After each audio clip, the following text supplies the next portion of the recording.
야고보서 1장 2장은 그래서 신앙의 성숙이란 무엇인가?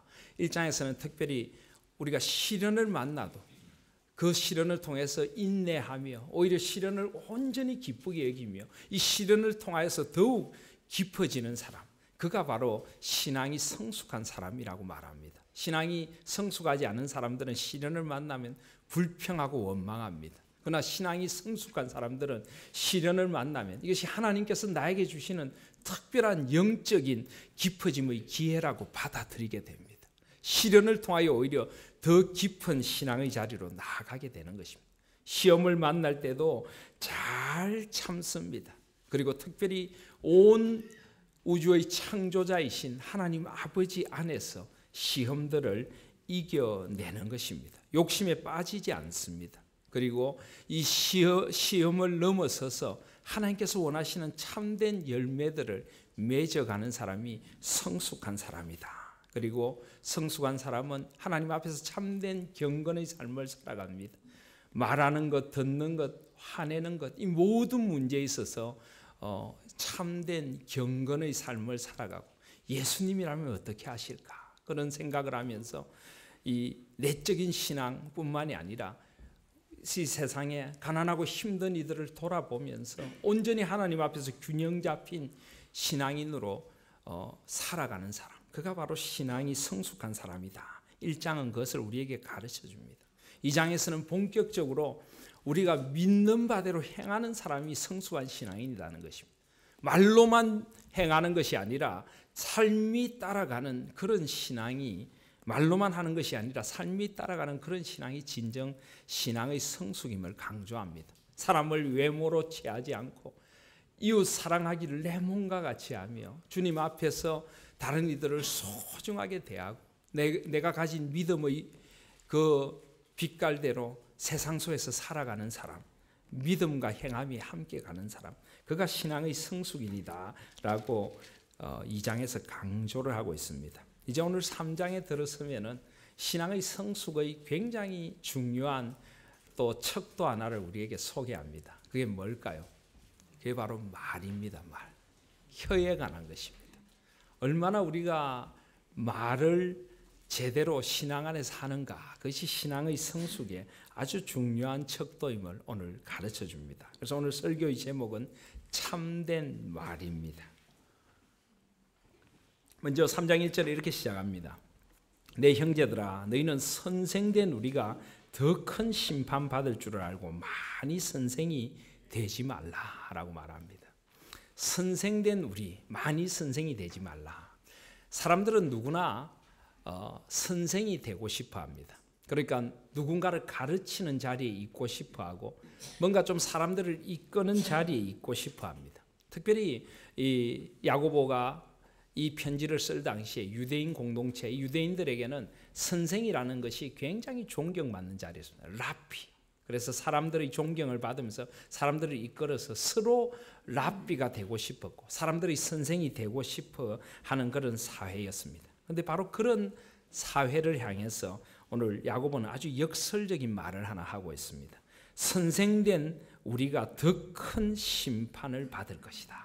그러니까 자꾸 선생이 되려고 하지 말라는 것입니다. 선생이 된다는 것은 그만큼 많은 책임을 지는 것이고 사람들에게 진정한 본을 보여야 되는데 그렇게 하지 못할 때 이 선생들이 많은 사람들을 잘못된 길로 이끌 수 있고 그만큼 하나님 앞에서 그 책임을 더 묻게 될 것이다. 그래서 많이 선생이 되지 말라라고 말합니다. 그렇습니다. 좋은 교회는 선생님이 많은 교회가 아니라 섬기는 자들이 많은 교회가 되어져야 합니다. 선생님이 되어서 다들 참견만 하고 지시만 하고 이렇게 저렇게 하라고 평가만 하는 교회는 결코 좋은 교회가 아닙니다. 물론 선생님들도 학교에서 꼭 그런 역할만 하시는 건 아니고 좋은 선생님들도 많이 계시지만 여기서 선생이 되지 말라는 것은 바로 그런 의미입니다. 섬기기보다는 섬김을 받으려고 다른 사람들 아래 서기보다는 군림하려고 하고 뭔가 다른 사람들보다 더 많이 알고 있다는 걸 자랑하면서 자기가 무엇이냐 하는 그런 사람들이 많이 되지 말라는 것입니다. 사랑하시는 여러분, 우리 하나님 교회는 섬김의 사람들이 많은 교회가 될 수 있기를 소원합니다. 말로 누군가를 가르치고 참견하려 하기보다는 먼저 팔을 걷어붙이고 섬길 수 있는 그런 교회가 될 수 있기를 소원합니다. 조용히 섬길 수 있는 그런 교회가 되어져야 합니다. 제가 지난주에 수협에 설교를 하면서 우리가 세상의 소금과 빛이 되는 이야기를 하면서 제가 염창동에 살고 있기 때문에 소금 창고에 살고 있습니다. 그래서 제가 이 소금을 여러분들에게 가득 나누어 드려서 우리 교회가 전부 다 짭짤한 그 세상의 소금과 빛 되는 사람들로 가득한 교회가 되기를 원합니다. 제가 그렇게 말씀을 전했더니 제 아내가 가면서 웃으면서 이런 이야기를 하더라고요. 전부 소금이 돼가지고 다 짠돌이들이 되시면 어떡하죠? 이 소금은 우리가 그냥 움켜쥐는 짠돌이가 아니라 그냥 어떤 면에서는 그렇게 제가 소금기가 있도록 해드리겠습니다. 근데 제 아내 이야기는 소금기가 있으면 안 되고 소금기를 전부 빼가지고 세상에 다 줘야 된다. 그 말인 것 같습니다. 그래서 그 말을 하길래 제가 아멘 그랬습니다. 그렇습니다. 우리가 세상의 소금이 된다는 것도 마찬가지죠. 우리는 소리도 소문도 없이 녹아드는 것입니다. 세상 속에 녹아들어서 나의 모든 것을 다 들여서 이 세상에 부패가 멈추어서고 이 맛이른 세상에 살맛이 나도록 만들고 하나님의 살맛이 세상에 퍼질 수 있도록 나의 가진 소금을 다 녹여내는 삶, 바로 그것이 섬김의 삶인 것이죠. 그리고 지난주에도 이야기했지만 빛이란 것도 마찬가지입니다. 내가 무슨 빛으로 남들 위해 빛을 낸다기보다는 지난주에도 말씀드렸지만 이 초대교회 당시에 빛이라고 하는 것은 자신을 태워서 세상을 밝히는 것입니다. 자기는 온전히 태워지는 것입니다. 심지가 호롱불이 태워지듯이 촛불이 태워지듯이 자기를 온전히 태워서라도 어두운 세상을 밝힐 수 있는 사람, 그가 바로 하나님이 원하시는 그리스도인인 것입니다. 그래서 선생된 우리가 더 큰 심판받을 줄을 알고 많이 선생이 되지 말라. 이 말씀은 우리가 더 낮은 자리로 가라는 주님의 말씀입니다. 더 낮아지는 사람이 더 성숙한 사람입니다. 더 섬기는 사람이 더 성숙한 사람인 것입니다.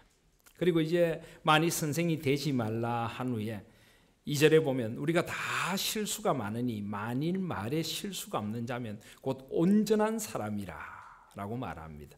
특별히 왜 선생되지 말라 한 후에 다 실수가 많다라고 할까요?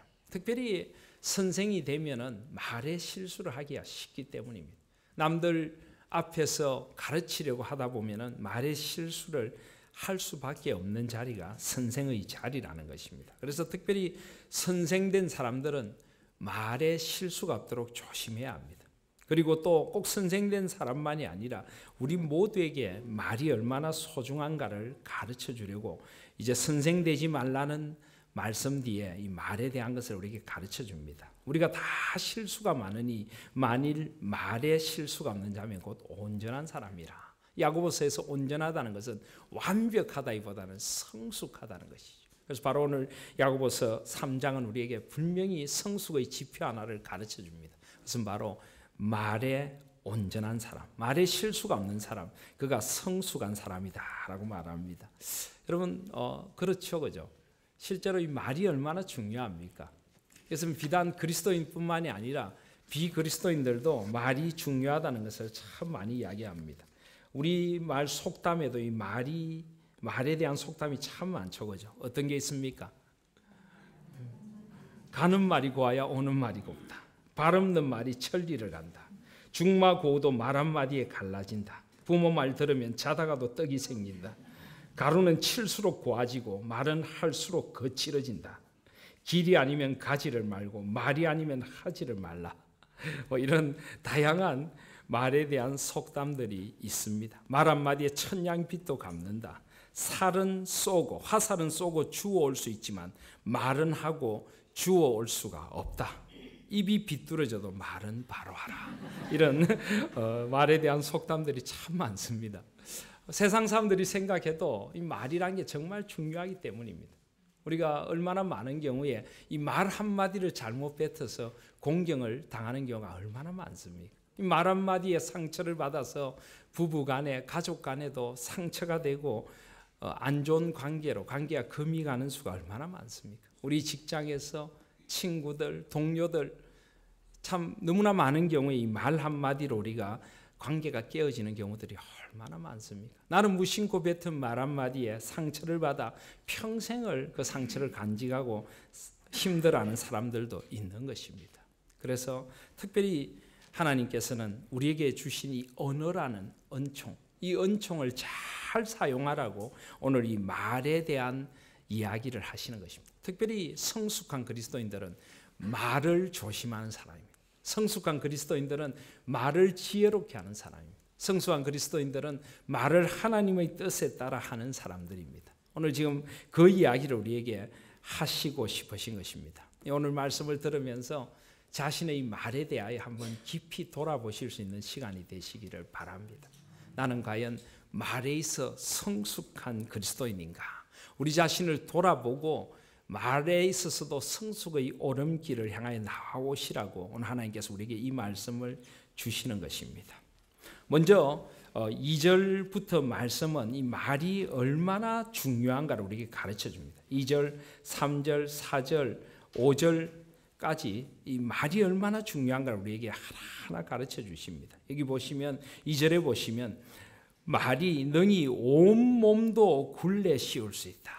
굴레 씌운다는 것은 마치 고삐를 채워가지고 끌고 가는 듯한 것이죠. 그러니까 결국 말이 한 사람의 전 인격과 존재를 끌고 가는 것이다. 그러니까 결국 우리 말이란 것은 우리 인격이 어떠한가를 나타낸다는 것입니다.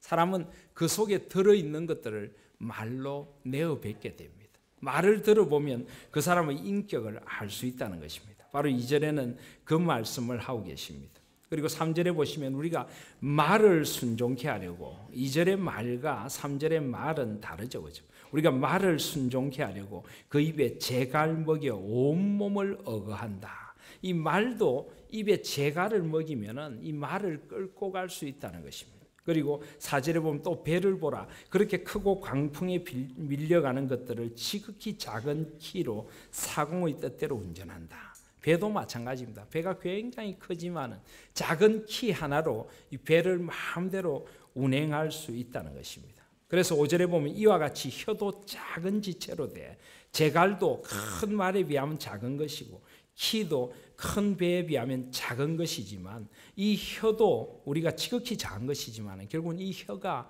우리의 삶 전체를 지배하고 끌고 가는 것이고 이 혀를 어떻게 쓰느냐에 따라서 우리 인격이 우리 삶이 어떠한가를 다 드러낸다는 것입니다. 그래서 이와 같이 혀도 작은 지체로 돼 큰 것을 자랑하도다. 그래서 하나님께서 여기에서 우리에게 가르쳐 주시고 하는 지혜는 이것입니다. 혀가 얼마나 중요한가를 알아라는 거죠.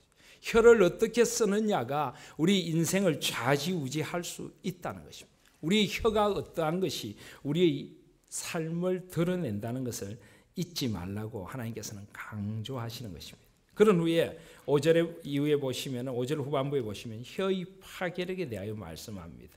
5절 후반부에 보면 보라 어떻게 작은 불이 어떻게 많은 나무를 태우는가. 그렇습니다. 조그만 불씨 하나가 큰 나무를 다 태웁니다. 산 전체를 태워버립니다. 그래서 6절에 보면 혀는 곧 불이요 불의의 세계라. 혀는 우리 지체 중에서 온몸을 더럽히고 생의 바퀴를 불사르나니 그 사르는 것이 지옥 불에서 나느니라. 혀의 파괴력이 무시무시하다는 것입니다. 우리 말 한마디가 공동체를 파괴하고 나의 존재를 파괴하고 우리 관계를 파괴할 수 있다는 것을 잊지 말라고 하는 것입니다. 7절에 보면 여러 종류의 짐승과 새며 벌레와 해물은 다 길들므로 사람에게 길들었거니와 8절에 혀는 능히 길들일 사람이 없나니 쉬지 아니하는 악이요 죽이는 독이 가득한 것이다. 이 혀를 잘못 놀릴 때 사람을 죽인다는 것입니다. 독이 가득한 혀가 될 때 그 공동체와 주위의 사람들을 다 결국은 죽음에 이르게 하는 것이 혀라는 것입니다. 어떻게 보면 좀 굉장히 강한 어조로 야고보가 혀의 파괴력에 대하여 강조를 하고 있습니다. 그 이유가 뭘까요?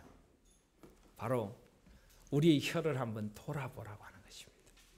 여러분은 이 혀로 인하여 다른 사람들을 힘들게 한 적이 없습니까?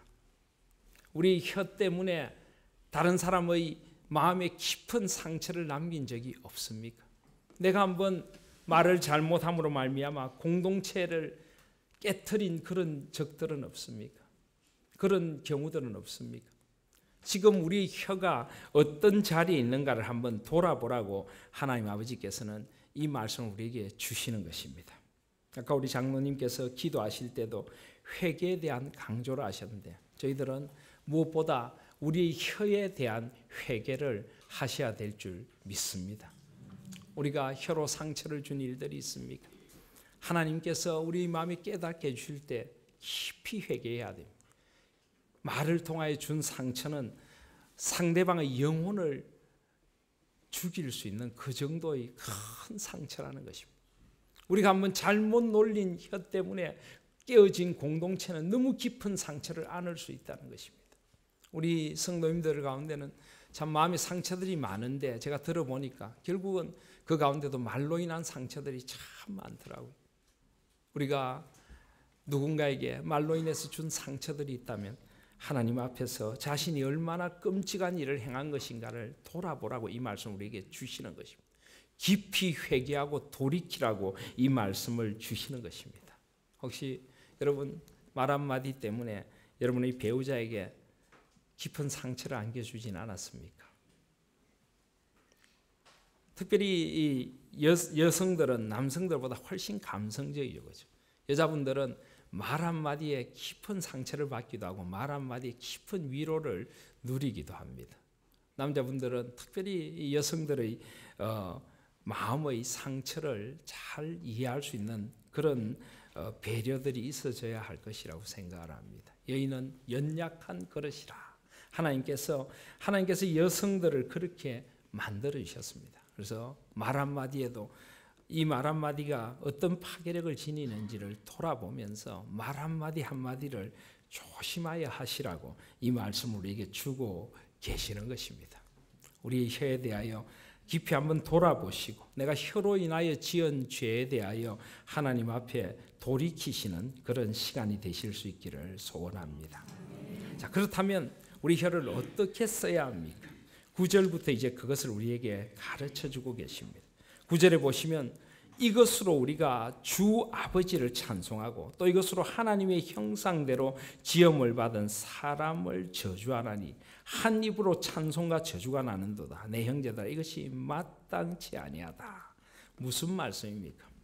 우리는 무엇보다 하나님께서 왜 우리에게 말을 주셨는가를 생각하라는 것입니다.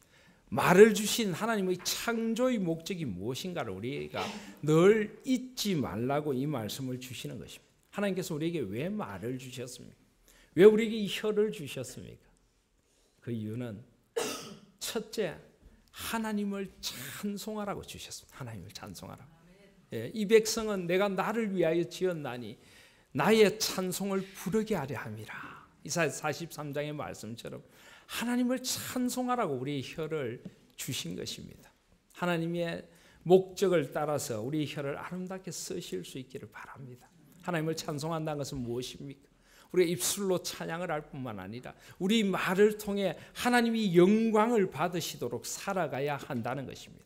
우리 말 한마디를 통해서 하나님의 사랑과 하나님의 영광이 드러나도록 우리가 살아가야 한다는 것입니다. 우리 혀가 아버지를 찬송하는 하나님께 영광을 돌리는 그런 혀가 되어지기를 하나님께서 원하시는 것입니다. 그리고 또 이것으로 하나님의 형상대로 지음을 받은 사람을 저주한다. 혀의 두 번째 목적은 하나님을 찬양할 뿐만 아니라 두 번째 목적은 하나님의 형상으로 지음받은 사람들을 축복하라고 우리에게 혀를 주셨습니다. 위로하고 평강을 전하고 사람들을 바르게 세우고 공동체를 세워가라고 하나님께서 혀를 주셨는데 그 하나님의 형상대로 지음받은 사람들을 저주하는 데 혀를 쓰고 있느냐라고 하나님께서 우리를 책망하시는 것입니다. 그래서 한 입으로 찬송과 저주가 나서는 안 된다는 것입니다. 우리 혀는 오직 찬송을 위하여만 쓰여져야 한다는 것입니다. 그래서 여러분 말을 하실 때 늘 이 생각을 하시면 좋겠습니다. 과연 하나님께서 나에게 이 혀를 주신 목적을 내가 제대로 이루어 드리고 있는가? 늘 그걸 생각하시길 바랍니다. 혹시 입에서 저주의 말이나 안 좋은 말이 나올 때는 무슨 생각을 하셔야 될까요? 하나님이 이거 하라고 해주신 것 아닌데 그걸 꼭 생각하시라고 하나님께서 말씀하시는 것입니다. 하나님께서 주신 창조의 의도, 하나님 주신 창조의 목적대로 좀 제발 좀 사용하라고 하시는 것입니다.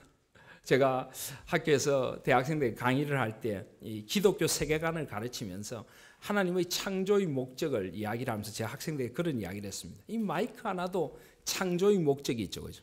이 마이크를 만든 사람이 이 마이크를 만든 이유가 있지 않겠습니까? 어떤 이유가 있겠습니까?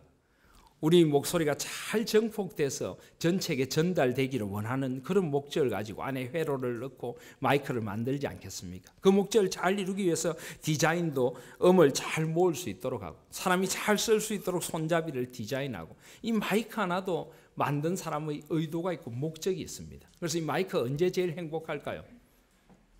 만든 사람의 의도대로 쓰여질 때 제일 행복하죠. 그래서 제가 학생들에게 좀 재미있게 이야기합니다. 만약에 이 마이크를 가지고 여러분들이 좋아하는 컵라면을 먹는데 젓가락으로 쓴다. 이 마이크 기분이 어떻겠습니까?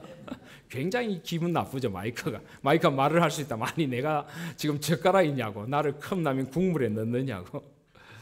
아마 하나님께서도 마음이 그러실 것 같아요. 하나님은 우리에게 혀를 지어주실 때에 그래 열아 너의 이 혀로 나를 찬양하렴. 하나님의 찬양하는 데 이 혀가 쓰임 받으렴. 다른 사람을 축복하는 데 쓰임 받으렴. 다른 사람을 세우는 데 쓰임 받으렴. 그래 내가 너에게 그것 때문에 예쁜 혀를 줄게 하고 하나님께서 우리에게 혀를 만들어 주셨어요. 그런데 우리는 그 혀를 가지고 하나님 만드신 목적을 망각하고 다른 사람을 저주하고 하나님께 찬송이 돌아가지 않을 일들에 쓰고 그러면 얼마나 하나님의 마음이 아프시겠습니까? 혀가 아마 굉장히 불평할 거예요. 아니 혀가 지금 그거 하라고 주신 건 줄 압니까? 그런데 우리 마음이 비뚤어지면 혀가 잘못 사용되는 것이죠. 그래서 하나님의 창조의 목적을 우리가 먼저 생각해야 합니다. 하나님께서 왜 나에게 이 혀를 주셨는가? 왜 우리에게 언어를 주셨는가를 우리는 늘 생각하면서 하나님께서 언어를 주신 창조의 목적에 맞도록 우리는 사용해야 하는 것입니다. 두 번째로 11절에 보시면 샘이 한 구멍으로 어찌 단물과 쓴물을 내겠느냐 라고 말합니다. 이 말씀은 우리 혀에는 언제나 단물이 나와줘야 한다는 것입니다. 저는 이것을 우리의 언어가 구원의 언어가 되어줘야 된다 하는 생각을 합니다. 우리는 하나님께서 아름다운 혀를 지어주셨는데도 불구하고 인간들이 타락함으로 말미암아 이 혀로 사람들을 저주하는 그런 죄된 자리로 나아가게 되었습니다. 이 혀로 해서는 안 될 거짓말을 하고 사람 사이를 이간질하고 상처를 주는 말을 함부로 내뱉고 사람들을 저주하는 혀로 바뀌어진 것은 우리 죄 때문입니다. 그런데 우리는 예수 그리스도 안에서 구원을 받은 사람들입니다. 우리가 받은 구원은 우리가 죽어서 천국 가고 영원한 생명을 누리는 것뿐만이 아니라 우리 전 존재가 온전히 구원받아 새롭게 되었다는 것을 이야기합니다. 그렇기 때문에 우리 혀도 구원받은 혀가 되어져야 합니다. 구원받지 못한 죄악의 상태에 머물러 있는 혀가 아니라 이제 구원받은 사람답게 예수 그리스도의 보배로운 피로 새롭게 된 혀로 바뀌어져야 한다는 것입니다. 여러분의 혀를 늘 생각해 보십시오. 나의 혀는 과연 구원받은 혀답게 쓰여지고 있는가? 그걸 우리는 늘 생각해야 합니다. 하나님께서 우리를 구원하셔서 온전히 새롭게 하셨기 우리 혀도 온전히 새롭게 되어져야 합니다. 끊임없이 이 생각을 하시길 바랍니다. 여러분의 혀에 예수 그리스도의 보배로운 피가 함께 있으시기를 소원합니다. 온 인류를 위하여 죽으신 그 말할 수 없는 사랑, 그 사랑의 보배로운 피가 우리 혀에도 흘러넘쳐야 될 줄 믿습니다. 우리가 구원받지 못한 인간에 머물러 있던 그 상태의 혀가 아니라 이제 온전히 구원을 누리는 사람답게 구원의 은총을 전하고 예수 그리스도의 새롭게 하심을 덧입은 그런 혀로 우리가 쓰임 받아야 합니다. 그게 바로 단물을 내는 것입니다. 한번 여러분의 혀를 돌아보실 수 있기를 바랍니다. 나의 혀는 하나님이 원하시는 단물을 내는 혀인가? 아니면 아직도 구원받지 못한 사람처럼 쓴물을 내뱉는 그런 혀인가? 우리는 돌아봐야 합니다. 단물이라는 것은 사람을 소생케 해주는 물입니다. 새로운 생기를 주는 물입니다. 생명을 불어넣어주는 그런 물입니다. 과연 우리의 혀는 생명을 불어넣어주고 있습니까? 우리 주위의 사람들에게 삶의 소망을 안겨주고 지친 그들의 어깨를 격려해 줄 수 있고 그들에게 따뜻한 위로의 말 한마디를 해서 구원의 은총이 그들에게도 스며들 수 있도록 그런 말을 하고 있느냐는 말입니다. 우리는 소극적으로 혀를 나쁘게 쓰지 않아야 될 뿐만 아니라 구원받은 사람답게 적극적으로 우리 혀를 통해서 하나님의 구원의 은총을 충분히 전하고 나타내는 그런 혀가 되어져야 한다는 것입니다. 여러분의 혀를 돌아보시기를 바랍니다. 얼마나 나는 좋은 말을 하고 있습니까? 칭찬의 말, 격려의 말, 위로의 말, 바른 말, 이 사회와 공동체를 세워가는 말, 그런 구원받은 사람답게 구원받은 혀로 여러분의 혀를 꼭 쓰시라고 말씀하고 있는 것입니다. 12절에 보시면 또 우리 혀는 성령의 열매가 맺혀지는 혀여야 됨을 강조합니다. 12절에 보시면 내 형제들아 어찌 무화과 나무가 감람 열매를 포도나무가 무화과를 맺겠느냐 이같이 짠물이 단물을 내지 못하느니라. 무화과 나무에는 무화과 열매가 맺혀야 됩니다. 감람나무에는 감람 열매가 맺혀야 돼요. 포도나무에는 포도 열매가 맺혀져야 되는 것입니다. 우리의 삶에는 어떤 열매가 맺혀져야 될까요? 성령님의 열매가 맺혀져야 돼요. 우리는 성령님의 사람들이지 않습니까? 성령의 열매는 어떤 열매입니까? 성령의 열매는 사랑과 희락과 화평과 오래 참음과 자비와 양성과 충성과 온유와 절제입니다. 그런데 이 성령의 열매는 9개의 열매가 아닙니다. 원래 이 성경에 보면 성령의 열매는 단수입니다. 단수. 한 열매에 9가지 맛이 골고루 나는 이 신비한 열매가 성령의 열매입니다. 그래서 믿음의 사람들은 삶의 이 9가지가 아름답게 어우러서 조화롭게 나타나야 합니다. 성령의 사람은 사랑의 사람이야 합니다. 성령의 사람은 희락 기쁨의 사람이야 합니다. 성령의 사람은 평화의 사람이야 합니다. 성령의 사람은 오래 참는 인내의 사람이야 합니다. 성령의 사람은 자비롭게 다른 이들을 돌아보는 이웃 사랑의 사람이야 하고요. 성령의 사람은 착한 사람이야. 성령의 사람은 신실한 사람이에요. 성령의 사람은 온유한 사람이에요. 성령의 사람은 자기 자신을 절제할 수 있는 그런 사람이 되어져야 한다는 것입니다. 이 성령의 열매가 우리 삶에 맺혀질 때 우리 입에서도 바로 이런 말이 나와져야 됩니다. 우리는 사랑의 말을 해야 합니다. 우리는 기쁨의 말을 전해야 합니다. 우리는 화평, 평화의 말을 전해야 하는 것입니다. 우리는 오래 참으며 나의 감정대로 말하지 않고 상대방을 배려하면서 말을 해야 됩니다. 우리는 말 한마디를 통해서 사람들을 사랑으로 이끄는 자비의 말을 해야 하고 착하고 선한 말, 양선의 말을 해야 합니다. 우리는 신실한 사람들이 되어져 신실함이 우리의 삶의 방식이 되어져야 되고 신실한 남에게 신뢰를 줄 수 있는 말을 하고 다른 사람을 믿어주고 이끌어주는 말을 해야 됩니다. 그리고 우리는 온유해야 합니다. 우리 말 한마디가 온유해야 하고 우리 삶에서 말에도 절제가 있어야 합니다. 해야 될 말, 하지 말아야 될 말, 때를 가려서 말을 할 수 있어야 된다는 것입니다. 그래서 우리의 말에 이 성령의 열매가 잘 맺혀지고 있는가를 돌아보시기를 바랍니다. 그리고 실질적으로 이 성령의 열매를 나의 삶에 맺도록 또 노력하셔야 합니다. 제가 아는 목사님 가운데 한 분은 온유함이 좀 약한 분이 계세요. 온유함이 잘 안 되시더래요. 자꾸 화가 나고 막 말이 먼저 나오고 어떻게 하면 내가 온유해질 수 있을까 고민하다 시골에서 목회를 하는 분인데 기발한 생각을 하나 했답니다. 그 생각이 뭐냐면 그 집에 개를 키우는데 개 이름을 온유하라로 바꿨대요. 온유하라. 그러니까 집에 자녀들이 많은데 아이들이 전부 다 개를 부르면서 온유하라 그러는 거예요. 온유하라는 음성이 외쳐질 때마다 주님의 음성을 듣고 온유해야지.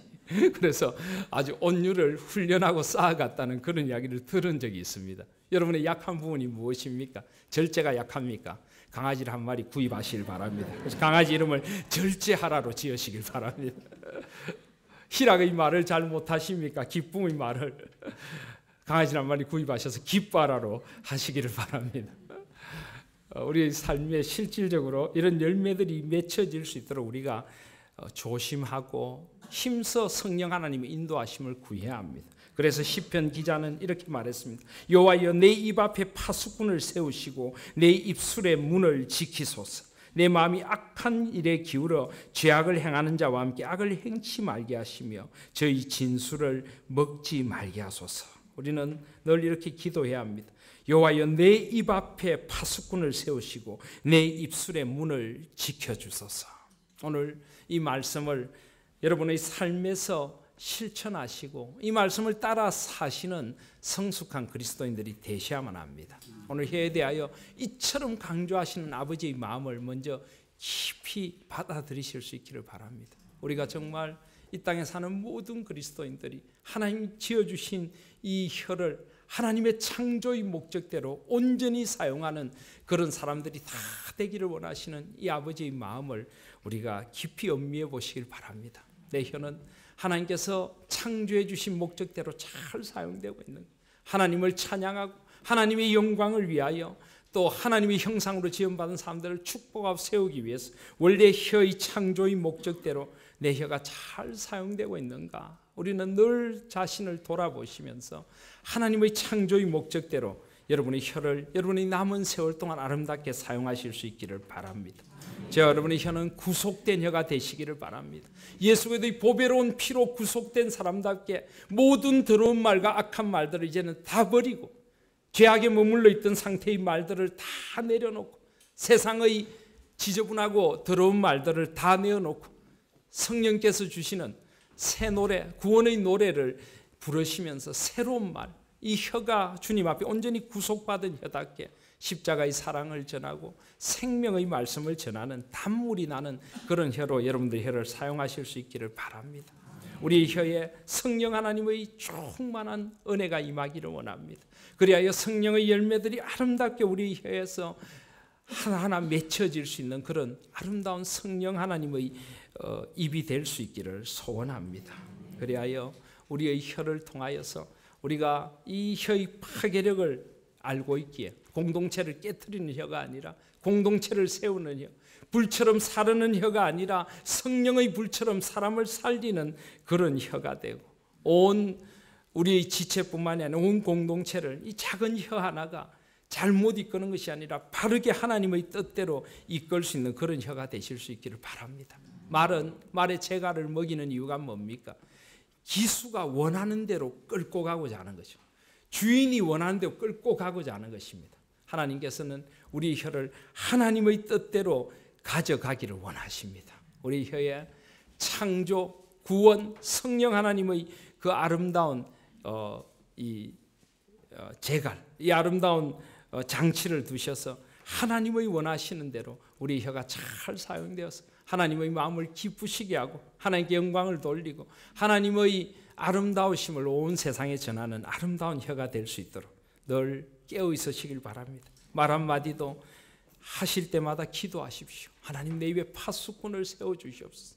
제 입에 말 한마디가 사람들에게 어떤 영향을 끼칠지를 늘 생각하시고 기도하시면서 성령님의 인도하심을 구하며 창조와 구원의 은총을 우리의 혀를 통해 드러내는 혀가 될 수 있게 하여 주시옵소서. 한 생을 그렇게 살면서 혀를 길들임으로 주님 앞에서 더 성숙되어져 가시는 우리 하나님 교회 성도님들, 혀가 성숙된 우리 공동체가 될 수 있기를 주님의 이름으로 소원합니다. 아멘.